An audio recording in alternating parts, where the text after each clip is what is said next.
you own a gun in California, you should have an attorney that specializes in California gun laws on your speed dial. Because if you ever have a legal matter that involves firearms, you need a California's firearm lawyer, John Dillon.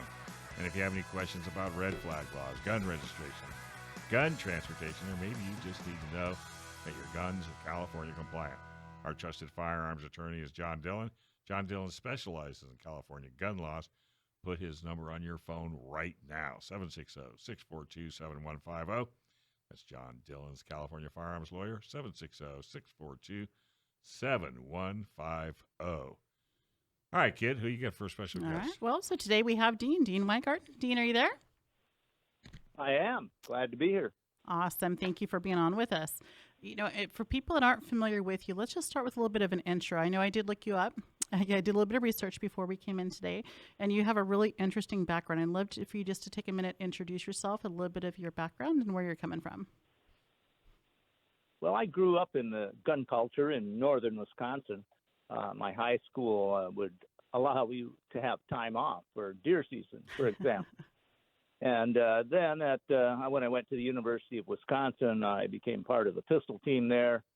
Eventually, I joined the military as a young officer and served a tour, and at the same time was a military game warden, as it happened in California.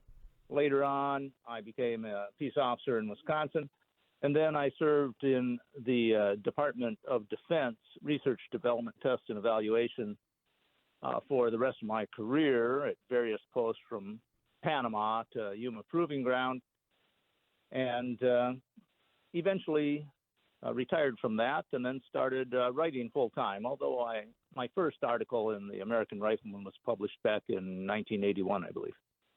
Wonderful. That's quite an interesting background that you have. I'm curious, out of all those career paths and professions that you had, which did you enjoy the most? One I didn't mention. Okay. When for a short period, when fur was still worth something, I did some trapping along the Nemacolin River when I was in high school, and that was very enjoyable and made me some money to go to college with. Oh, that's wonderful. Wonderful. So, all right. So with this colorful background that you have, definitely a heavy emphasis in firearms, and you've hunted, you've competed, and you've served, and you also teach. I'm just curious, what triggered you into wanting to be, what angle are you coming from as far as what pushes you to be such a great advocate for the Second Amendment?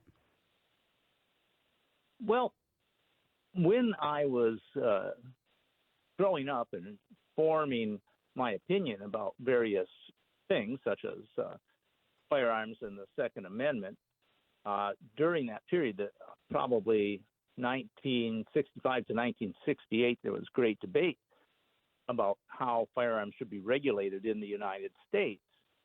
And I wondered, how was it that you could have something like the 1968 Federal Firearms Act without, having a constitutional amendment? Mm-hmm. And that got me to studying about it. And then in college, there was some research that I read about.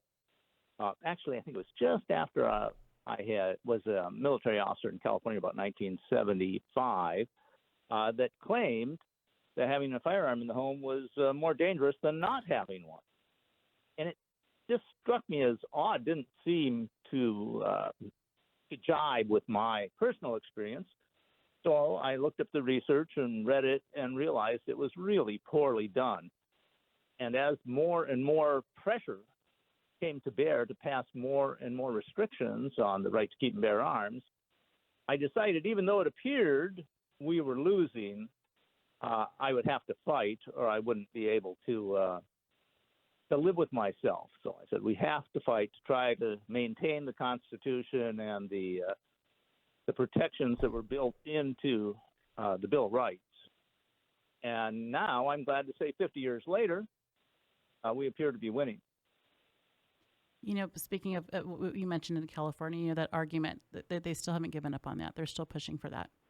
The same arguments they were giving you 50 years ago are still circled around. Oh, it's worse than that. if you read the debates on the passage of the National Firearms Act of I think it was 1932.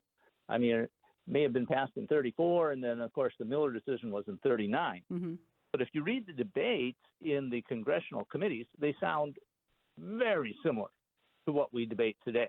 Same tired and On correct. one side, you have one side, which is, how can I put this? Stupendously ignorant of firearms technology, ignorant of the Constitution, ignorant of the purpose of the Second Amendment, and yet they have this sort of ignorant belief that they're the smartest people in the room and that they should decide for everybody else how the Constitution should be interpreted and whether or not people should have individual rights like the right to keep and bear arms. On the other side, you have reasoned debate that understands a lot of the facts, brings to bear evidence of science and experience, and is pretty much ignored by the other side. Absolutely. Absolutely. The same tired arguments. They haven't changed tactics. They're just still trying to strong arm through. How much, so there was a little bit of hint of a mention of your book, Ammoland, in a little intro. Can you give me a little bit of information, a little bit of a brief about your book that you have out? No, I don't have a book out. I would like to, I should Ammoland. probably. Let's put it this way. I am being pushed to write a book. Okay. I've actually got most of it written because my most popular series of articles is about how effective pistols are in defense against bears. Correct. And for some reason, people want to read and hear about big furry creatures that want to kill you. So that's been a very popular series, and I probably have more than enough information to put together a book on it, but it takes time, energy, and will. And I've been so busy writing individual articles. There's something like over 3,000, getting close to 4,000 articles on the net, one place or another, and some of them in print.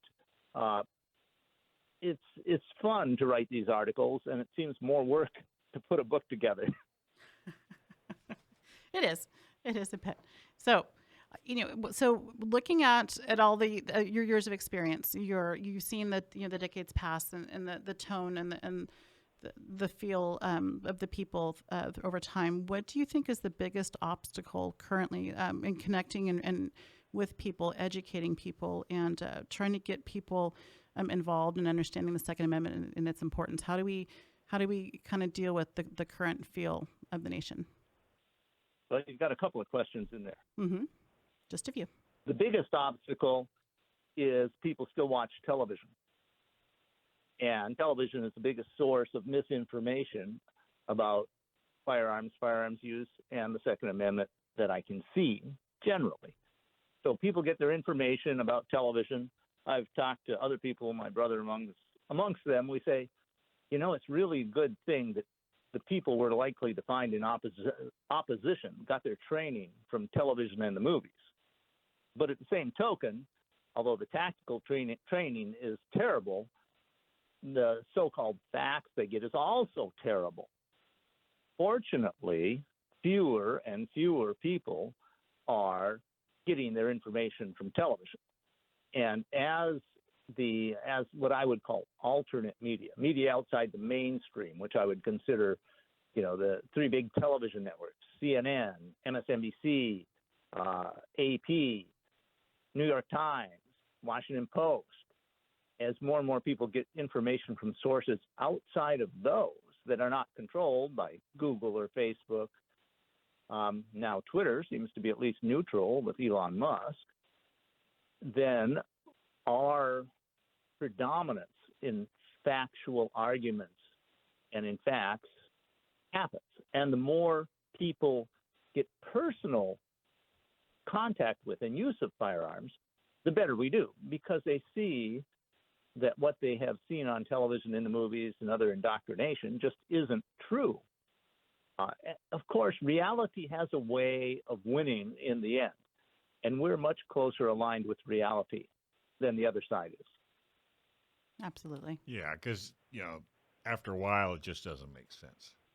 we're at the point now where they don't want to admit they're wrong, and they're still.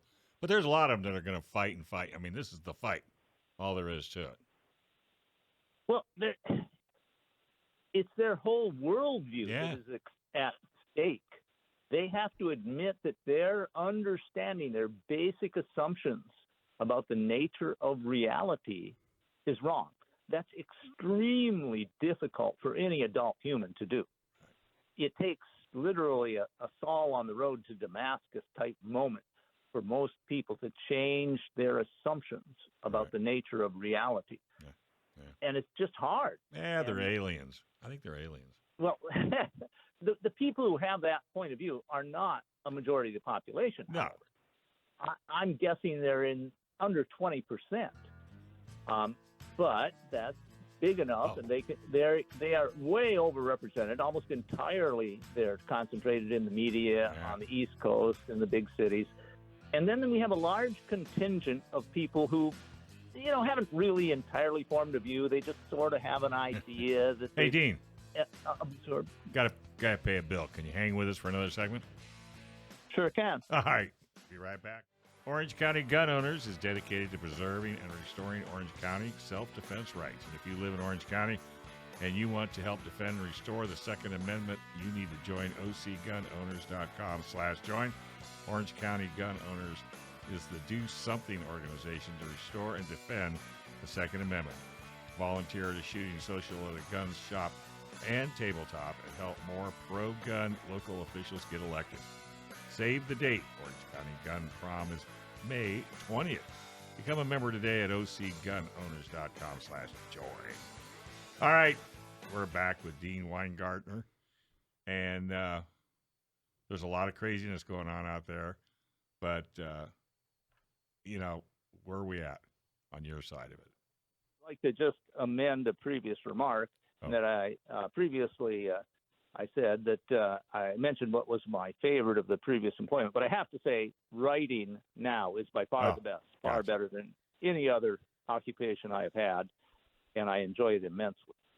Well, and I'd like to go in with a little bit of a correction of my own. I apologize. I misunderstood. I thought Ammoland was a book, but I now understand it is an online platform for you. Can you tell us a little bit about Ammoland and what it is and where we can find it? The publisher, who I publishes my stuff, tells me that Ammoland is the largest gun-oriented website on the internet. I can't, figure a way to verify that. He But can. At one time, If you ask him, he can show you. I'm older than dirt, and somebody showed me the other day. At one time, the claim was that it was in the top 1,000 websites in the world. Wow, that's huge. So, and then he claims that I'm the most popular writer on Ammoland. They have a stable of writers, I guess I should say. And they appear to be mostly independent of the tech oligarchs. They arrange for their own advertising, for example, so they are not subject to the whim of Google as to whether they get advertising or not. Perfect. Yeah. So what's content? What would I find if I went there? It's a mix. There's a lot of advertisements for various firearms products and related products. Sure. A lot of reviews. I very seldom do a review. Reviews are a lot of work, and frankly, I think you run a little risk of being considered at the mercy of the people that you're doing the review of. Yeah, because if you say anything bad about it, like I do the same thing, but I do cars. I get new cars every week to drive to do a review, and I do radio and TV. So I totally get where you're coming from. There is that thin, fine line, but.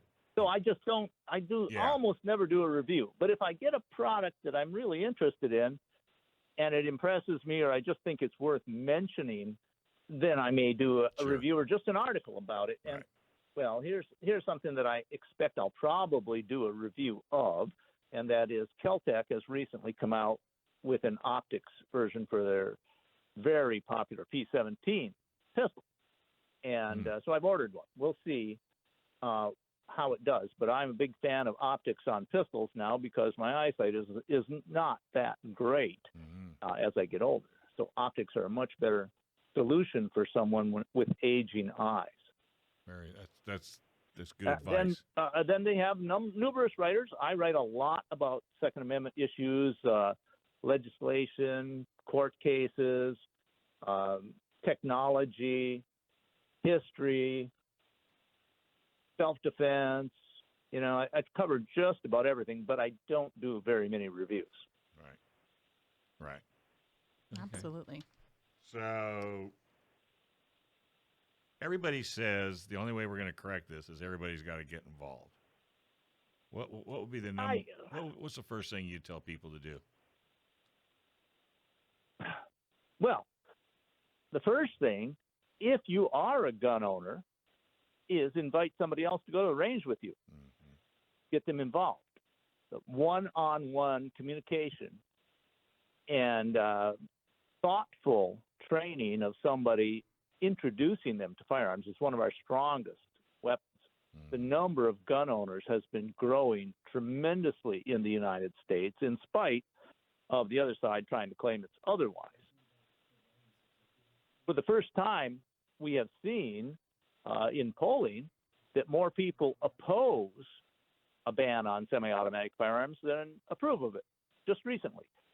And it's been growing over the years, more and more. We've seen as more people become educated, there's more opposition to infringements on on rights protected by the Second Amendment, as I like to say. So taking somebody shooting is a very good idea. Just talking to them. I remember I was once at a conference where we were getting training as federal managers, you know, people, and one of the people that was there was a well-educated field grade officer that had retired and now was a federal manager, and we talked about the assault weapons ban. And I said, you realize that's not about fully automatic weapons? He says, what? But I watched TV. Right on there, they had fully. Yeah, they lied to you. He was flabbergasted. So, Dean, I'm sorry, Dean. Somewhat along those lines, I'd actually like to kind of take that and kind of go. With in light of Biden's most recent executive order, trying to make Safer Communities Act. What are your thoughts on this latest move that Biden's been making, and kind of in the same vein as the whole AR? What's that? Has he signed it yet? Well, there's been some movement on it. It's an executive order, and he's flailing around because he hasn't been able to get any legislation passed because it's not popular. Right. So his side or our side? His side is not popular. Right. And he's trying to pay back, the special interest, Everytown, Bloomberg, and such, with concrete action.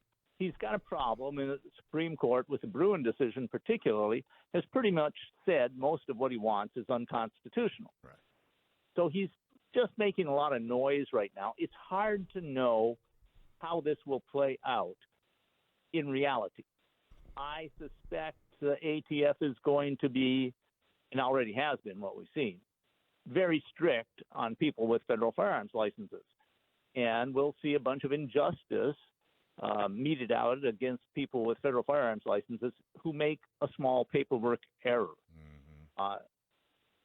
He's trying to get these red flag laws pushed into more states. The whole existence of red flag laws is now questionable under the Bruin decision, in my opinion. He's kind of boxed in.